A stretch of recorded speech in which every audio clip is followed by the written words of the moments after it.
Hello. Good afternoon. Sorry, I had to do some writing today for my case out in Tucson. So it's still cold though. So a couple hours don't make a big difference here. It's cold and it's windy, and I don't know, with the wind chill it's in the 20s or something like that. I have no idea. Maybe Congress should get out and walk more, get some guts. You can't win the argument you don't make.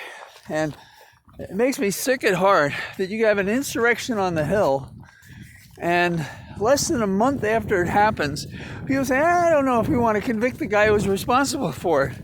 Jesus. These are the guys that would hang up some kid who smokes pot. Some of them, including Democrats, are terrified that a kid is smoking pot or whatever. So what do we have? We have some talented people who could prosecute this case, and then we have Democrats, kind of the client, both in the House and the Senate, who are poo-pooing it, and let's have it fast, and let's get it over. And let me tell you my view about impeachment. Not that it's not obvious. When Clinton was impeached, he was acquitted. But I knew he had been hurt, but he wasn't going to have to run again. But Gore was, and Gore understood that the impeachment, even with the acquittal of Clinton, was going to affect him. And I think it did. We also do like to change horses when somebody's been in office for 2 terms, sometimes just 1 term, like Trump and Carter. Different problems, different presidents. So I thought it was important to go forward with the Trump impeachment, the first one, because I believed 2 things were going to happen. One is it would drive him crazy, and it was the right thing to do, and it should have been done earlier on the stuff from the Mueller investigation about obstruction and so forth. So we did it about what he did in Ukraine, and everything he did that was wrong was either to try to steal the election in 2016, which with the help of Russia probably he did, and some other people. Then he was busy covering it up during the Mueller investigation, and Mueller never investigated him. Then he goes to Ukraine because he got it right that Trump was going to have the toughest time fighting Biden running for president. So now we have him basically creating an insurrection to hang on to the job, proving what people thought, that he was a criminal of dictator dimensions. So now we have Democrats that don't want to try him. What we want to do is, as we have in the past, we want to put people on the record basically saying they're autocrats and not Democrats. And we want to make the case strong and loud. I belong to a group called the National Association of Criminal Defense Lawyers. And one of our mottos is Liberty's Last Champion.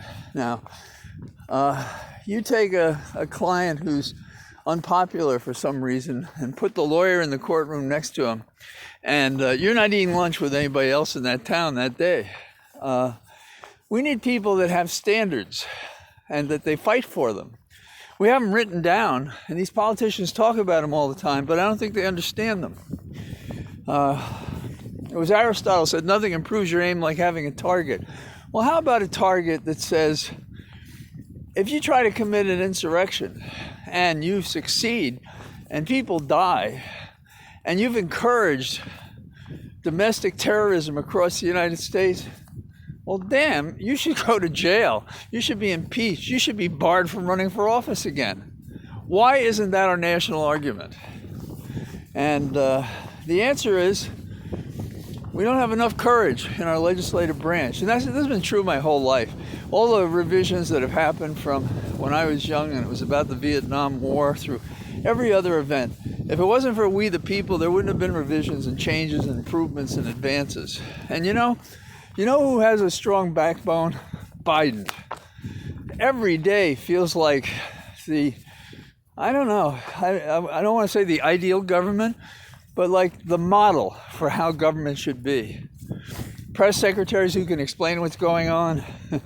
People like Kerry who know their business and can talk about it for hours and in an understandable way, a persuasive way, an encouraging way, an enlightened way. And I chose Kerry because he's on my mind because of the environment.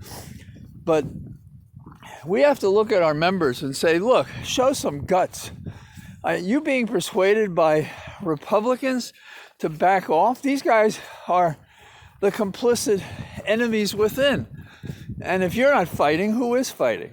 Okay, so I guess maybe my morning advocacy has lingered on into my walk and talk. But it's good to be out and spend this energy. And let's talk about it again tomorrow. All the best. Bye-bye.